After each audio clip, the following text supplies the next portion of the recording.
Mabuhay, this is Alexi Fernandez from Davao City.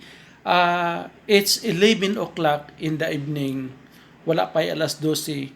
But time to sleep, time to take a rest. Before ko mag-sleep, before ko mag-rest, mag-coffee usa ko. Parang midnight snack. Ako ang bread. Actually, this is my coffee. Ako ang bread is one.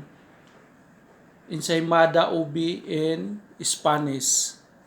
This is Spanish bread. This is ensaymada. Coffee. This is my coffee. This one, this is my bread.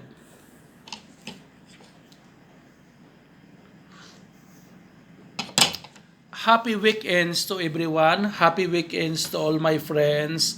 My friends, di na ako pwede i-mention tanan. Kadaghan kayo sila eh.